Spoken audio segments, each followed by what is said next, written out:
Elections in both Georgia and South Carolina are now less than a month away, and the early voting period for one of our states starts tomorrow. This week, we're taking the time to break down all the ways you can vote and the history behind early voting.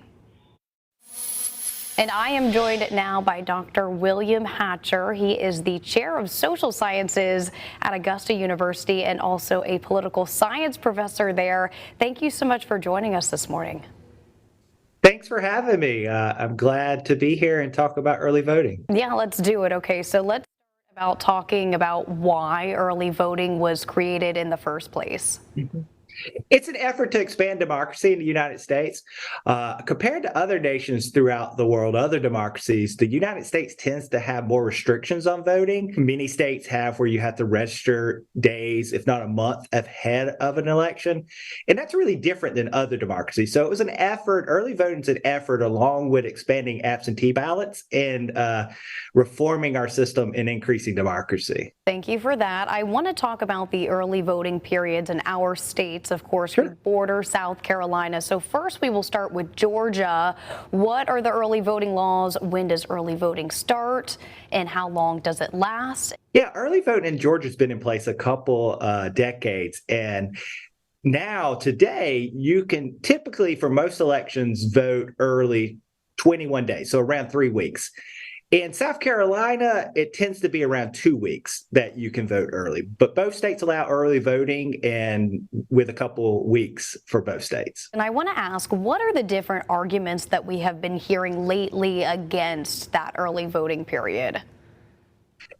Both political parties and most experts support early voting and no excuse absentee voting, which means you don't have to have a reason such as work or being in the military to submit an absentee ballot. In the 2020 presidential election, there was discussion from the Trump campaign about potential fraud from mail-in voting and early voting.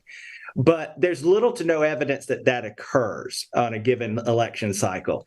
And in particular in the 2020 election, that actually probably hurt him because the election was held during the pandemic. Most people throughout the United States either voted using absentee ballot or early voting in that election. But there are a few arguments against it, except for the arguments from time to time that are raised of voter fraud. And there's little to no evidence that occurs. I appreciate you breaking that down for us. You mentioned it there, but I want to go into absentee mail-in voting. Kind of talk me through that process. Yeah, absentee mail-in voting was put in place to, again, have a reform to make our system more open and make it easier to vote. One of the things that we're different in America compared to other democracies in that we tend to have our elections on weekdays, in particular Tuesdays, and that can really make it difficult for people to get to the polling place in person during work hours.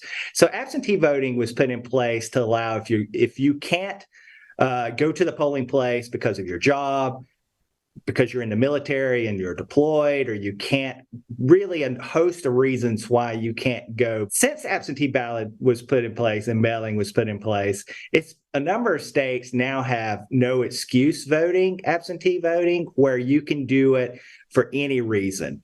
Around 35 states in the United States have that now. And that really expands voting and allows people to have more flexibility and participation. And that's an important thing for our system because until recently, voter turnout in our elections has been really low. It's increased over the last few election cycles at the national level for the federal government, but until then, it has been really low compared to other democracies. Thank you again for breaking that down for us. The last question I have for you is I want to ask, you just brought up the federal elections, the national elections that I feel like everyone really has their eyes on. But I want to ask your opinion about why our local elections are important as well. They're very important. We elect a lot of people in this nation. We have over 500,000 elected officials. So we elect a lot of people. And we ask our citizens to vote a lot. And that can really wear on them. So voter turnout in this nation is low at the national level, but it's even lower at the state and local level. But those elections are the ones that really affect day-to-day governance, your local city council, your mayor. Those are the elections that, are just as important as when we vote for a president, but turnout is really low. And these kind of reforms over the years allow for more participation in making voting easier in our nation. We have a lot of local elections coming up in November that we're keeping our eye on. So thank you for answering that. Dr. William Hatcher with Augusta University. Thank you so much for joining us. Thank you for having me, and I enjoy talking about early voting.